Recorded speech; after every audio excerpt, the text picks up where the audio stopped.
Les élections donc pour le renouvellement du Parlement européen. Quel est votre état d'esprit 7 mois avant ces élections?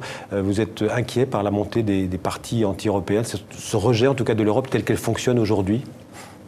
Oui, je crois qu'on peut s'attendre à un vote protestataire, d'autant plus probable que ça n'a pas de conséquences sur les vies politiques nationales.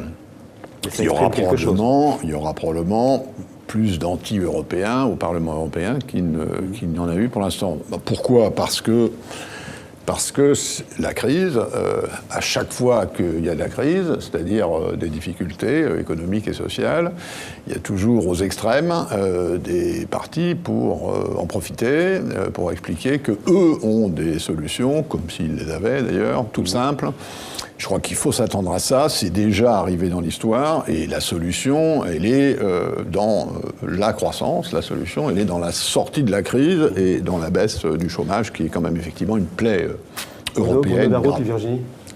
Justement, alors pour revenir sur la France, il y a eu un sondage dont on a beaucoup parlé cette semaine, mettons le Front National en tête des partis à 24%. Bon, c'est un sondage, à 7 mois du scrutin. Mais quand on regarde la composition de ceux qui disent qu'ils ont l'intention de voter pour le Front National, c'est un ouvrier sur deux.